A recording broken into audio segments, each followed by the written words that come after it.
अच्छा जी, question number 5 देखते हैं। ठीक है, क्वेश्चन नंबर 5 सॉल्व करते हैं जनाब। क्वेश्चन नंबर 5 में सबसे पहले खैर ये क्वेश्चन तो नहीं है। अच्छा जी, क्वेश्चन नंबर 5 ये है कि if production is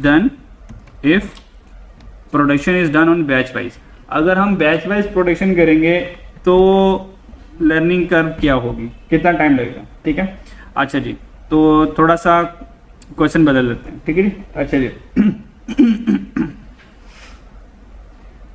time taken for first unit नहीं होगा आज क्या होगा, टाइम टेकन फॉर फर्स्ट, बोलो बच्चों, बैच होगा। Time taken for first batch हो जाएगा।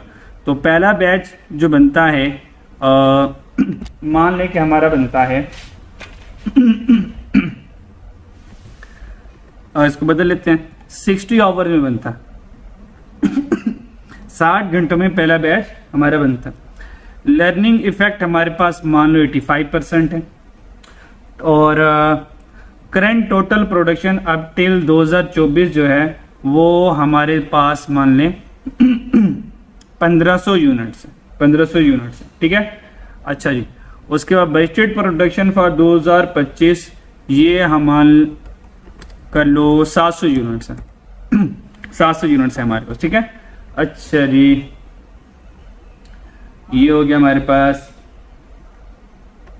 और लास्ट यहाँ पे एक और लाइन ऐड करते हैं बैच के लिए, वो ये है कि production is made in batches of 50 units each. एक बैच में कितने यूनिट्स बनाता हूं, 50 यूनिट बनाता हूं। ठीक है, और बजटेड मटेरियल कॉस्ट ₹50 है। बजटेड लेबर आवर 300 रुपये कर लेते हैं। और बजटेड एफर्ट जो है हमारे पास वो कर लेते हैं कि 250%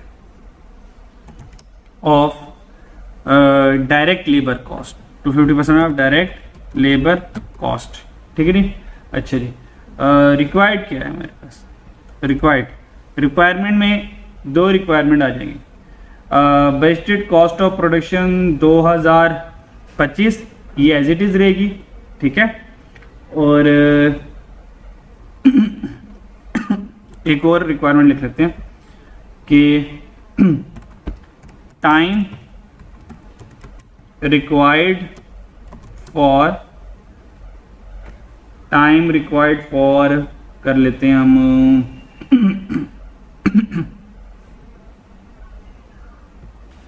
time required for 50th unit. ठीक है, जो 50वां यूनिट बनाएंगे तो 50th बैच, जो 50वां बैच लगेगा तो उसमें कितना टाइम हमारा लगेगा। तो ये हमारे पास 2 रिक्वायरमेंट्स आ गई। डन बच्चों, चलो अब इसको सॉल्व करते हैं ज़रा।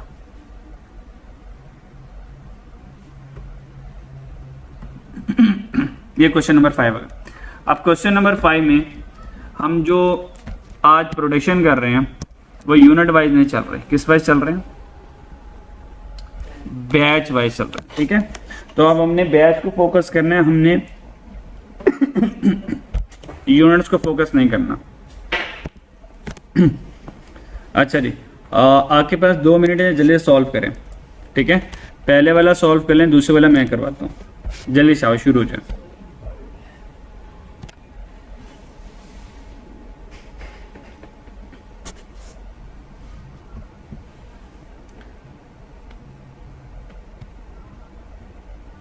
कोई चीज़ अगर पूछने वाली है तो पूछ सकते हैं मेरे से, अकॉर्डिंग टू द क्वेश्चन।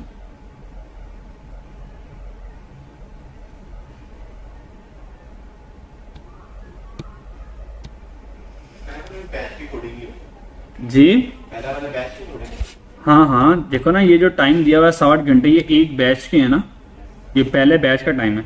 अगर फर्स्ट बैच का टाइम गिवन है, इसका मतलब सारी कैलकुलेशन बैच वाइज करनी है। आप 1500 यूनिट 700 यूनिट वाइज नहीं करनी।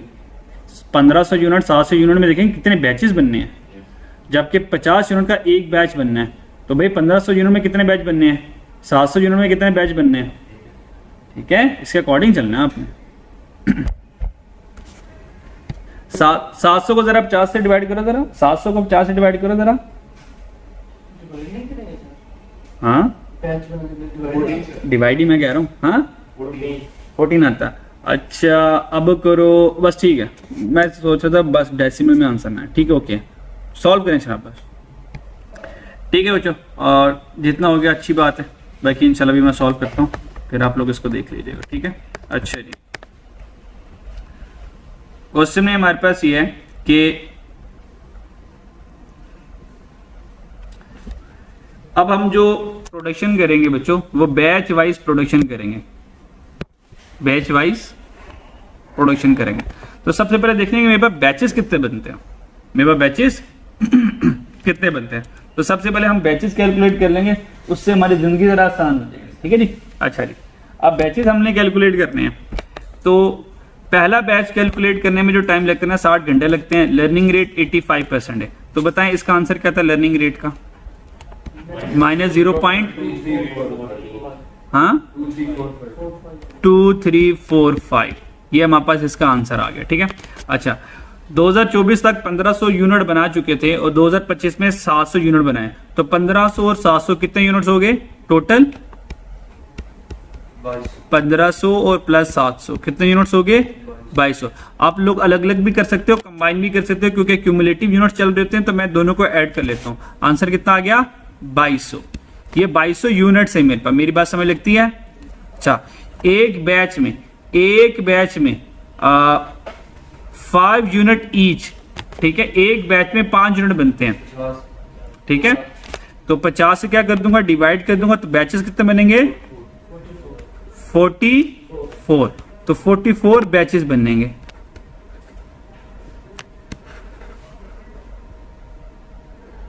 ये 44 हमारे पास यहां पर आ जाएगा। इस 44 में कोई टेंशन, अच्छा जी ये 44 बैचेस, ये 44 बैचेस। अच्छा अब यहां पर है जरा 1500 यूनिट, 2024 में कितने बैचेस बनेंगे, 2024 की बात करें तो 1500 डिवाइडेड बाय 50, आंसर कितना आया, हाँ 30 बैच। जैसे हम किया करते थे ना 24 के यूनिट्स में 25 के यूनिट ऐड किया करते थे, आप क्योंकि मेरी कहानी बैचेस में आ गई, अब मैं बैचेस के साथ ये सलूक करूंगा। तो ये मैंने क्या किया वो आपको बता देता हूं, 0 से स्टार्ट किया, ये 2024 था, ये 2024 आ गया और ये 2025 आ गया। 2024 में कितने बैच बनाए 30 बैच बनाए, और 2025 तक कितने बैच बना लिए 44 बैच बना लिए। इसका मतलब 2024 और 25 में कितने न्यू बैच बनाए 14 बैचेस न्यू बनाए ना। ये सारे बैचेस की इंफॉर्मेशन चल रही है, बात समझ लग गई। अच्छा जी अब मुझे जो कैलकुलेशन करनी है सिर्फ 2025 के लिए करनी है, तो 2025 के लिए कितने बैचेस की कैलकुलेशन करनी है 14 बैचेस की। तो कह सकता हूं अगर मुझे इन 3 बैचेस के आवर्स मिल जाएं, फिर इन 44 बैचेस के आवर्स मिल जाएं, और फिर इसको अगर इसमें से माइनस कर दूं तो इन 14 बैचेस के आवर्स मिल जाएंगे। ये मेरा आंसर होगा। डायग्राम समझ लगी मेरी, ऐसे किया होगा ना आप लोगों ने। चलो जी आ जाओ, तो पहले 30 के लिए कैलकुलेशन कर लो, फिर 44 के लिए कैलकुलेशन कर लो, मुझे कोई इतराज नहीं है। आए जी, तो सबसे पहले कर लेते हैं 30 बैच के लिए कैलकुलेशन। तो x इज इक्वल टू 30 आ गया, ठीक है। तो a कितना है 60 multiply by 30 to raise power -0.2345, फिर मल्टीप्लाई बाय 30 कर दूंगा, ये 30 बैचेस के मेरे पास आंसर आ जाएगा। आंसर बताएं क्या इतना आता है, कितना 27। भाई मल्टीप्लाई बाय 30 भी तो करना है ना, ये 30th का एवरेज आएगा, तो पूरे 30 बैचेस का मुझे चाहिए ना, ये 30 बैच है, हाँ 800 830 घंटे यार, ये सही है। चलो फैसला कर लो पहले। 811, 810, कोई नहीं, 810 या 811, फैसला जल्दी। सर 75 811 कर लो, चलो कोई मसला नहीं है, ज़्यादा टाइम हो जाए कोई मसला नहीं, थोड़ी देर के लिए बैठ के गेम खेल लेंगे हम। ये 811 घंटे हो गए 30 बैच के, सही है। अच्छा तो कह सकता हूँ 2024 में 30 बैच को बनाने में कितना टोटल टाइम लगेगा? 811 घंटे लगेंगे। अब देखते हैं 44 बैचेस को बनाने में कितना टाइम लगता है। तो अब कितना आ गया? x इज इक्वल टू 44 आ गया। अच्छा जी, तो 60 multiply by 44 to raise power minus 0.2345 और मल्टीप्लाई बाय 44 बैचेस के लिए कितना टाइम लगेगा? 1087 आवर, 1087 आवर्स लगेंगे। यहाँ तो कोई प्रॉब्लम नहीं। अब मुझे तो सिर्फ ये देखना है कि cost of good manufactured for 2025 में हमने जो यूनिट्स बनाए उसमें कितना टाइम लगा। तो भाई 2025 के जो 14 बैचेस और 14 बैचेस में कितने यूनिट थे? 700 डिवाइडेड बाय, अगर आप 50 करो तो वैसे भी 14 आपको यहाँ से मिल जाएगा। ठीक है, हमने जो 14 कैसे कैलकुलेट किया? 44 माइनस 30 से। अगर आप डायरेक्ट करो 700 डिवाइडेड 50 तभी 14 बैच बनते हैं। अब 14 बैच का मुझे आवर्स टाइम कैसे मिलेगा? 44 में से 30 क्या कर दूंगा? माइनस कर दूंगा। ठीक है। अच्छा आपके शैतानी दिमाग में ये तो नहीं आ रहा कि सर 700 डिवाइडेड 50 करे 14 बैच, तो क्यों ना 14 बैच का ही सेपरेटली टाइम कैलकुलेट कर लें? क्यों?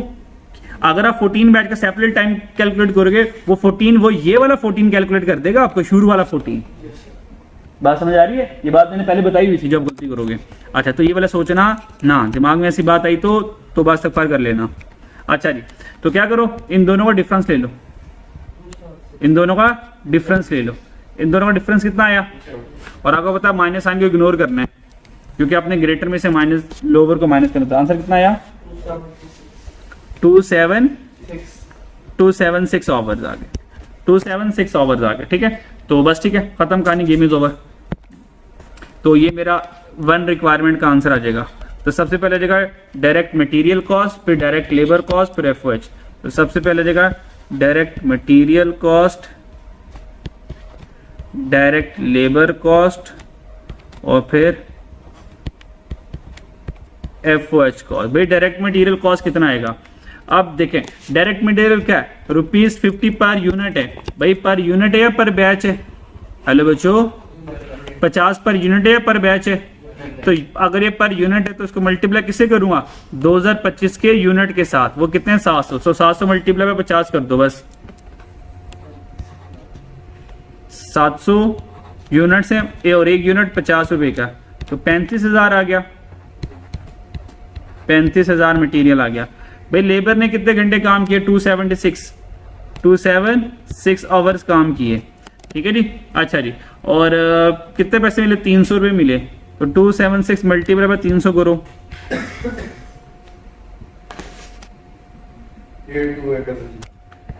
82800। पक्की बात है? अच्छा एफएच कितना गया? 250% ऑफ डायरेक्ट लेबर कॉस्ट। भाई डायरेक्ट लेबर कॉस्ट का 250% ले लें। 82800 मल्टीप्लाई बाय 250% करना है, यानी कि 2.5 कर दूंगा। आंसर कितना आया? 207,000। तो ये हमारे पास आ गया budgeted cost of good manufactured. ये budgeted cost of goods manufactured हमारे पास आ गया। ठीक है, तो यहाँ पे टोटल कर लीजिएगा तो ये आंसर आ जाएगा। ठीक है, ये रिक्वायरमेंट 1 होगी। अब आ जाए असल गेम, रिक्वायरमेंट नंबर 2 पर। रिक्वायरमेंट नंबर 2 पर, रिक्वायरमेंट नंबर 2 पढ़ेंगे आप। Time required for 50th batch. दोबारा से पढ़ें, time required for 50th batch, यानी कि जो आप 50वां बैच बनाओगे, जो आप 50वां बैच बनाओगे, वो 50वां बैच जो है वो कितने टाइम में बनेगा? वो कितने टाइम में बनेगा? ये 50वां बैच चाहिए मुझे। हाँ, वेल डन, बहुत अच्छी बात। नईम ने कहा हेलो बच्चों, ये क्या लिखा हुआ है? Time required for 50th batch. तो अभी एक नईम ने मशवरा दिया, कीमती मशवरा, मशवरा हमेशा कीमती होता है। नईम ने कहा सर ये तो इतना आसान आ गया। उसने 0 पे खड़े हुए हैं, उसने कहा बताओ ये जो 50वां बैच बनेगा, 50th बैच बनेगा, बताओ ये कितने आवर्स में बनेगा? सर इतना आसान, x = 50 ले लेते हैं और अल्लाह हाफिज। ऐसे ही होगा बच्चों, ऐसे कहा ना? हालांकि ऐसा नहीं होगा, ऐसा नहीं होगा। क्या मैं x = 50 यहां पे लूंगा बच्चों? जी, पर ये मेरा आंसर नहीं होगा। x = 50 का मतलब ये है, x = 50 का मतलब ये है पहले 50 बैचेस का एवरेज टाइम। दोबारा, x = 50 का मतलब क्या है? हाँ 50th बैच नहीं, average time of first 50 batch. ये मतलब है x = 50 का। भैया पहले 50 बैचेस का 50th टाइम आ जाएगा। हालांकि मुझे तो पहले 50 नहीं चाहिए, मुझे तो ये जानना है 50वां बैच कितना टाइम में बनेगा। 50वां बैच, पहले 50। क्या इंग्लिश ये लिखा हुआ है? Time required for first 50 batch. क्या ये इंग्लिश लिखी हुई है? क्या लिखी हुई English? Time required for 50th batch. वैसे यार ये भी अच्छी रिक्वायरमेंट बन सकती है, मैं ये भी सब सिखाई दूं लगे यार। अगर ये वो कह सकता था कि टाइम रिक्वायर्ड फॉर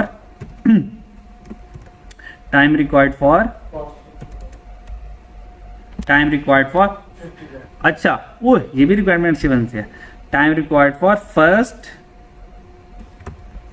50 बैच, एक ये हो गया। फिर time required for 50th batch हो गया, और फिर टोटल टाइम फॉर 50 बैच आ गया। इसको भी जरा ले आते हैं, जरा अन्नी मचा देनी है। Total time for 50 batches. क्या ख्याल है? अब 1 बाय 1 करते हैं। सबसे पहले time required for first 50 batch, पहले 50 बैच का टाइम क्या होगा? ठीक है, अच्छा जी, वो कैलकुलेट कर लेते हैं। और ये जो time required for first 50 batch है ना, ये एवरेज टाइम आएगा पहले 50 बैचेस। ठीक है, अच्छा, तो ये वाला वही निकलेगा, x = 50 कर लो तो ये एवरेज टाइम आ जाएगा फर्स्ट 50 बैचेस। इंग्लिश को थोड़ी सी और अच्छी कर लेता हूँ, average time required for first 50 batch. चलो जी, तो बस x = 50 करेंगे, गेम खत्म हो गया। ये चलो आसान हो गया। तो ये मेरे पास आ गया 2 का 0.1। 2 के 0.1 में बस x = 50 करेंगे तो ये पहले 50 बैचेस का एवरेज टाइम आ जाएगा। जी बच्चों, आंसर कितना आया? पहले बैच का था 60 60 multiply by 50 to raise power minus 0. क्या था यार?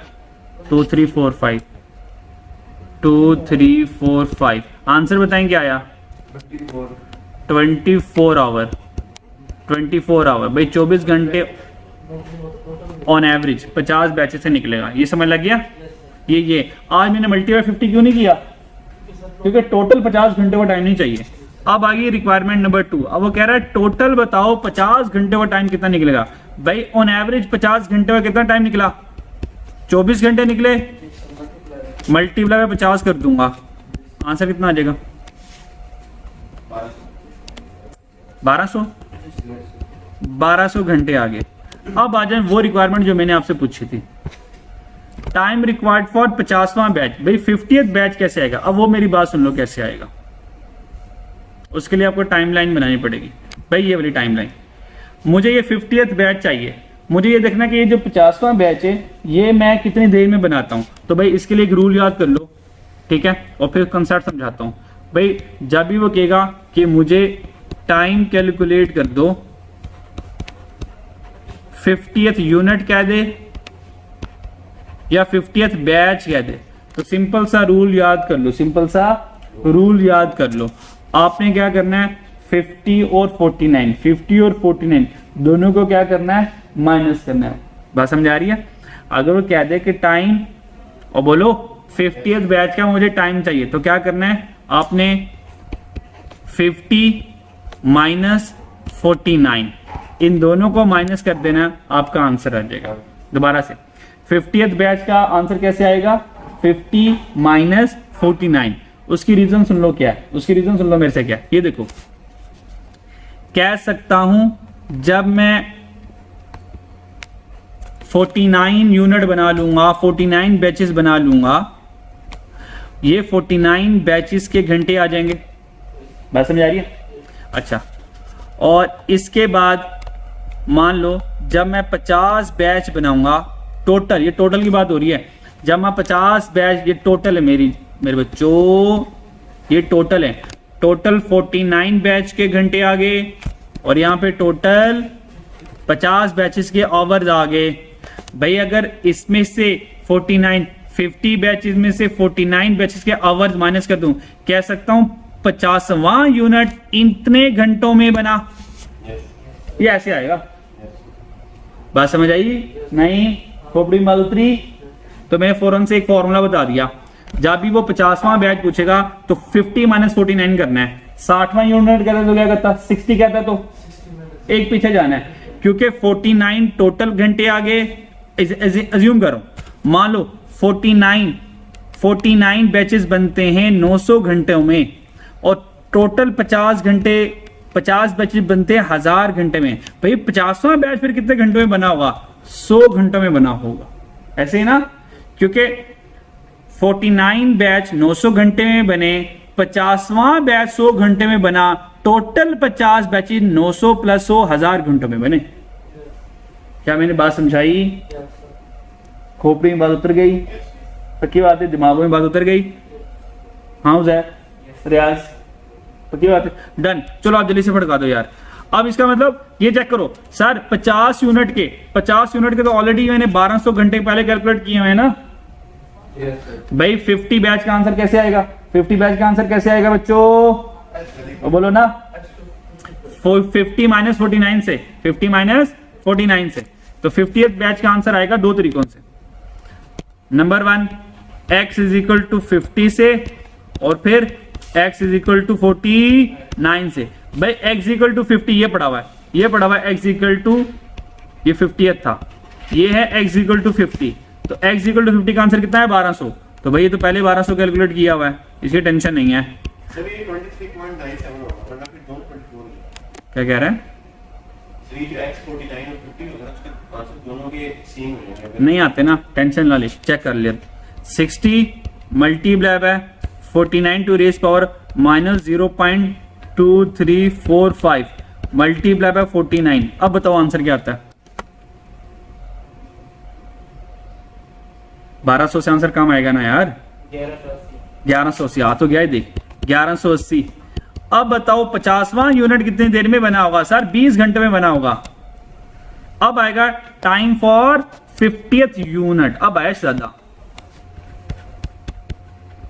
टाइम फॉर 50th बैच, इसको सब माइनस किया, 20 घंटों में बना, 20 घंटों में बना। ठीक है, ये ऐसे कैलकुलेट होगा। अगले सवाल पे चलते हैं। इसमें कोई टेंशन है तो यार पूछ लो मेरे से, कोई टेंशन? हाँ 10 बज गए, 1 2, बस 2 सवाल दूर हैं, कर लेते हैं, कोई टेंशन नहीं। क्लास कब इसके बाद? सादे बंदे, बस 5 मिनट और लगने हैं। ये क्वेश्चन नंबर कौन सा हो गया? उसमें हमें आगे करना है, ये नन्हे मुन्ने से सवाल है। अगर मैं आपको होमवर्क पे दे दूं कर लो, कभी दे दूं कर लोगे? नन्हे मुन्ने सवाल, चलो मेरे साथ मिलकर कर लो, 5 मिनट लगने, ज्यादा नहीं लगने, मैंने सवाल ऑलरेडी लिखा हुआ है। चलो जी, क्वेश्चन नंबर 6, नहीं ये कौन सा था यार, अभी हमने कौन सा किया? क्वेश्चन नंबर 5 किया। ओके, क्वेश्चन नंबर 6 पर आ जाओ। क्वेश्चन नंबर 6 जल्दी से पढ़ लो। बल्कि रहने दो, मैं ही पढ़ाता हूँ और मैं ही सॉल्व करता हूँ, बस आप समझ लो बस। अच्छा जी, ऊपर वाला डाटा मैंने सेम लिया, ऊपर वाला डाटा सारा सेम है, सही है, ऊपर वाला डाटा सेम है। 60 घंटे पहला बैच, लर्निंग कर्व 0.85, तो आंसर आता है -0.2345, ये आता है, मैं भेज दूंगा। अच्छा, करंट वही है। अच्छा जी भाई, 1500 यूनिट है, तो 1500 यूनिट में कितने बैच बने थे हमारे ऊपर? किधर गया यार? हाँ, 1500 में 30 बैचेस बने थे और 2200 में 44 बैचेस बने थे। 30 और 44 याद रखना है यार।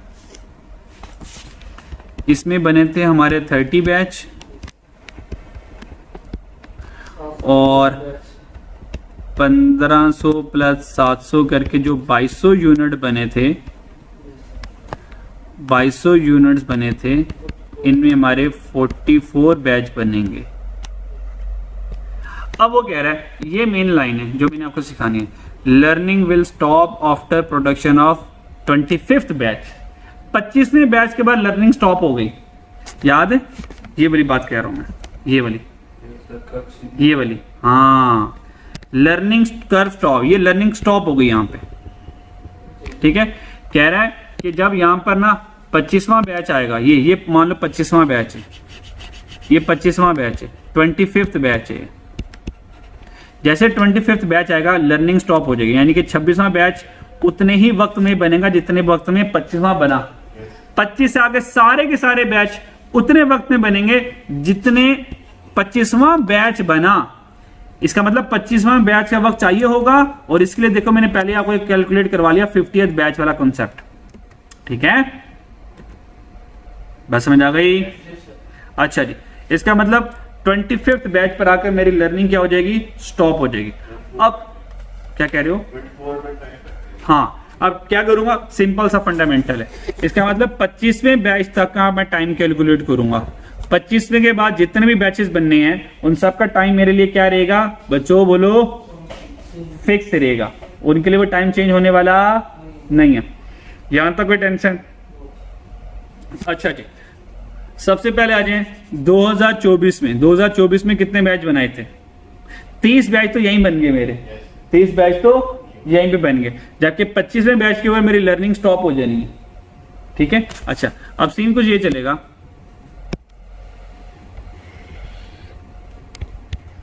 जीरो 2024 में 30 बैच थे और 2025 में 44 बैचेस थे, बस 30 और 44 ऐसी है। अच्छा, और प्लस 14 बैच 2024 से 2025 में बने होंगे। और मसला मेरे पास ये आ गया, लर्निंग तो 2024 में स्टॉप हो गई, जब 25th बैच बनाया तो यहां पर मेरी लर्निंग स्टॉप होगी, ठीक है। अब क्या करूंगा? सबसे पहले मैं 25th की कैलकुलेशन करूंगा कि 25th वाला कैसे बनेगा। तो भाई 25th कैसे आएगा? x = 25 और x = 24 से आएगा। डन? चलो जी, तो पहले बैच के लिए 60 घंटे, 60 मल्टीप्लाई बाय 24 माइनस 0.2345 और मल्टीप्लाई बाय 25। आंसर बताओ क्या आता है?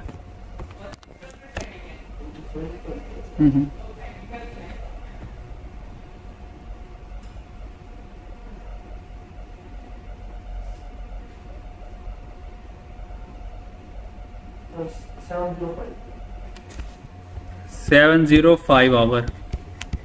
अब करें 24 के लिए,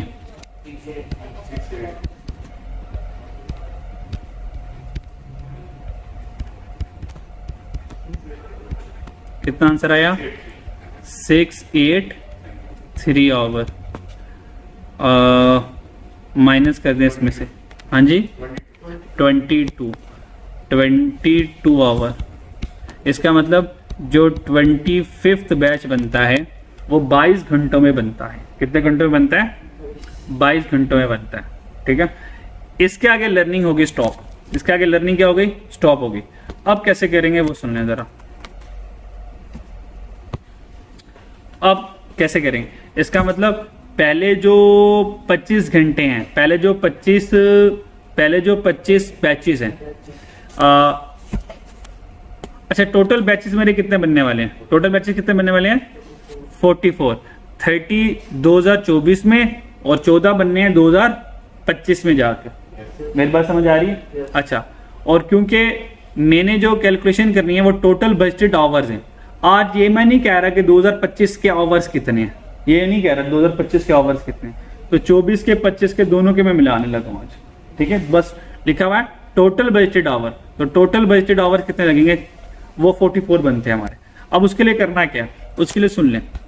सीन कुछ ये है कि फर्स्ट 25 बैचेस टाइम, पहले 25 बैचेस का टाइम कितना लगेगा? 705 आवर। मेरी बात समझ आ गई? अच्छा, अब आगे चलें, कितने बैचेस बनते हैं भाई? 25 आगे 44 तक जाना है, 25 आगे 44 तक जाना है, कितने बैचेस बनते हैं?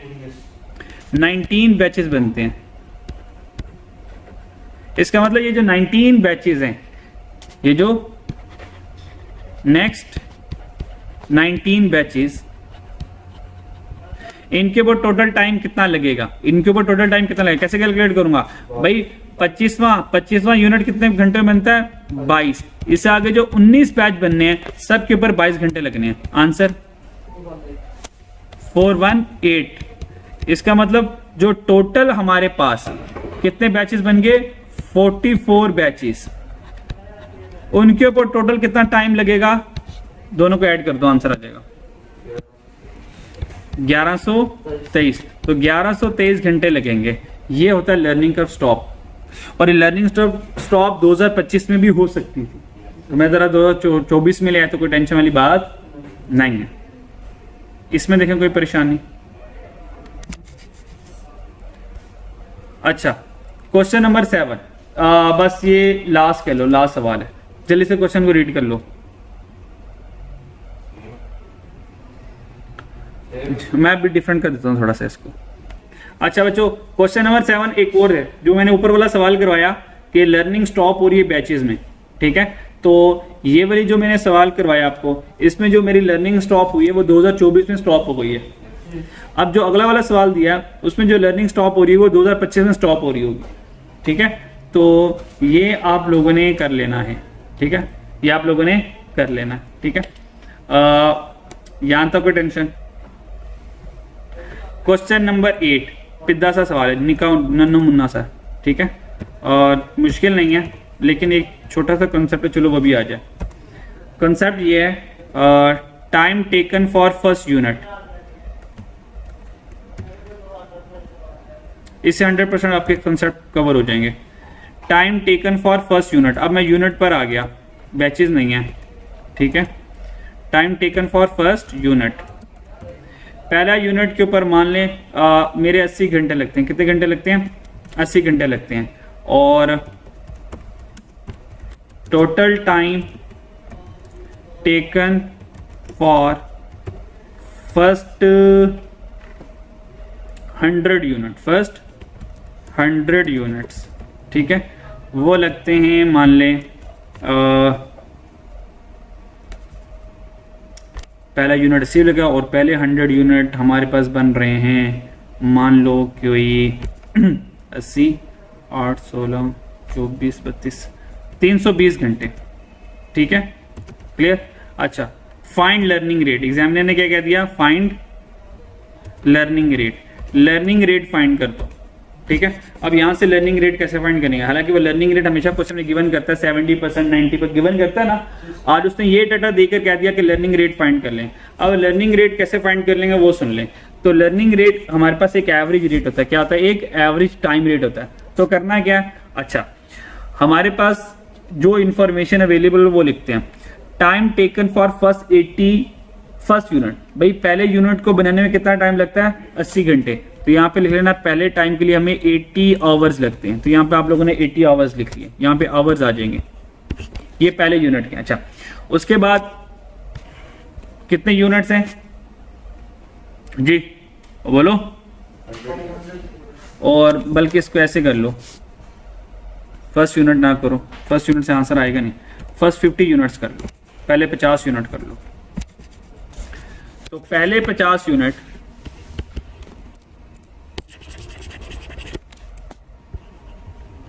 पहले यूनिट से ना आंसर नहीं आएगा, यूनिट्स आगे और आवर्स आगे और यहाँ पे एवरेज आ जाएगा। ठीक है, यहाँ पे एवरेज रेट हम बना लेंगे, जो भी हमारे पास एवरेज आवर्स आएंगे, यहाँ पे एवरेज आवर्स आ जाएंगे। ठीक है, अच्छा जी भाई, पहले 50 यूनिट का एवरेज कितने आवर्स लगते हैं? 80 घंटे लगते हैं। ठीक है, ये इसने दिया हुआ है। फिर नेक्स्ट जो 100 यूनिट हैं उनके लिए टोटल टाइम कितना लगता है? 320 घंटे लगते हैं। यहाँ तक कोई टेंशन? अच्छा, आप क्या करना है, एवरेज आवर निकालने हैं। ठीक है, आवर्स का एवरेज निकालना है, तो इस आवर को इससे क्या कर दो, डिवाइड कर दो, इसको इससे क्या कर दो, डिवाइड कर दो। करो जरा, 80 डिवाइडेड बाय 50 कर दो।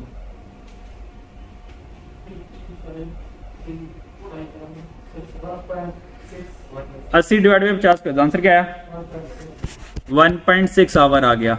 अच्छा, 320 डिवाइड बाय 100 करना, मैंने 1000 कर दिया जी, आंसर आ गया 3.2। ये 3.2 आवर्स आ गए, ये बस एवरेज आवर आ गया। ठीक है, अब इस एवरेज आवर से हम क्या करेंगे, लर्निंग रेट निकालेंगे। तो लर्निंग रेट यहां से कैसे निकलेगा?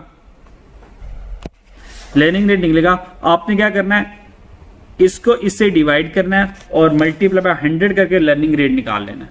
तो क्या करेंगे, 3.2 divided by 1.6 multiply by 100, answer बताएं कितना आता है? 200। इसका मतलब 200 हमारे पास क्या आ जाएगा, ये लर्निंग रेट आ जाएगा। ये एग्जाम में अव्वल नहीं आएगा, ऐसा आज तक कभी देखा नहीं है वैसे। ठीक है, तो ये तब है, नहीं देता, नहीं, नॉर्मली लर्निंग रेट वो गिवन करता है, तो लर्निंग रेट की कैलकुलेशन नहीं करवाता। अगर कभी करवानी पड़ जाए तो ये बड़ा तरीका है, और नॉर्मली हमेशा ये लर्निंग रेट गिवन करता ही करता है, कभी भी नहीं आ सकता। इसके आने की चांसेस 1% है, तो 1% चीज कभी भी नहीं आती मतलब। ठीक है जी, चलो जी, लर्निंग कर्व यहाँ पे बच्चों स्टॉप हो गई।